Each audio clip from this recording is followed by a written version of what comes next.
তো ভিডিওর শুরুতেই আমরা দেখি টম অলসের মতো সোফায় বসে আছে আর নানা রকম অস্বাস্থ্যকর খাবার খেতে খেতে টিভিতে কার্টুন দেখছিল। বলো কি যুগ এলো, এখন কার্টুন দেখে। যাই হোক, এরপরে কিছুক্ষণ পর জেরি আসে আর টমকে ওকে ধরার জন্য পেছনে দৌড়াতে বলে, কিন্তু দেখা যায় টম ওখান থেকে একটুও নড়ে না আর শুয়ে থাকে। তাই জেরি এবার ঘুরে এসে টমের রিমোটটা নিয়ে নেয় আর টমকে রিমোট দিয়ে বাড়ি মেরে রিমোটটা নিয়ে দৌড় মারে। এবার টম জেরিকে ধাওয়া করে, জেরি রিমোটটা নিয়ে বুলডগের মুখে রেখে দৌড় দেয়। তখন টম গিয়ে রিমোটটা নিতেই বুলডগ জেগে যায় আর টমকে ইচ্ছা মতো ধোলানি দেয়। এরপর টম আবার জেরিকে ধরার জন্য দৌড় দেয়, কিন্তু টমের এত মোটা ভুঁড়ি নিয়ে টম কোনোভাবেই দৌড়াতে পারছিল না। আর কিছুক্ষণ পরই টম হাঁপিয়ে যায় আর এক জায়গাতে দাঁড়িয়ে হাঁপাতে থাকে। জেরি এটা দেখে টমের কাছে এসে টমের ভুঁড়িতে একটা ঘুষি মেরে আবার দৌড় মারে। টম আবার জেরিকে ধাওয়া করতে থাকে, কিন্তু কিছুক্ষণের মধ্যেই টমের অবস্থা খারাপ হয়ে যায়। তখন জেরি টমকে দেখায় যে জেরি কতটা ফিট আর টম তো একেবারে অস্বাস্থ্যকর হয়ে গেছে।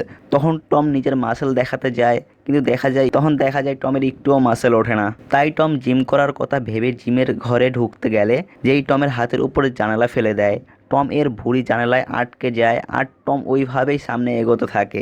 জেরি পিছন থেকে এসে জানালাটা খুলে দিলেই টমের ভুঁড়ি এসে টমের উপরে পড়ে যায়। টম নিজের ভুঁড়িকে গুছিয়ে নেয়। টম আয়নার মধ্যে নিজের এত বড় ভুঁড়ি দেখে জিম করার জন্য রেডি হয়ে যায় আর নিজের ভুঁড়িকেই পাঞ্চিং ব্যাগ বানিয়ে ওটাতে পাঞ্চ করতে থাকে। এরপর যেই টমকে ওয়েট লিফটিং করতে বলে আর টম শুয়ে যেই ওয়েট তোলে, জেরি একটা পালক দিয়ে টমের পায়ে সুড়সুড়ি দিতে থাকে আর টমের হাত থেকে ওয়েট পড়ে যায় আর টম একেবারে চ্যাপ্টা হয়ে যায়।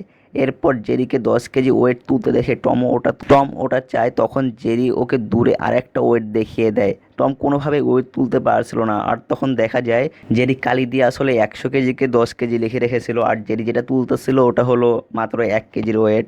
এটা দেখে টম অনেক ক্ষেপে যায় আর টম সবগুলো ওয়েট তুলে জেরির দিকে ছুঁড়ে মারে। মানে হুট করে টম অনেক শক্তিশালী হয়ে গেছে, এমন একটা ব্যাপার। এতগুলো ওয়েট মারার পরও টম জেরিকে হিট করতে পারে না।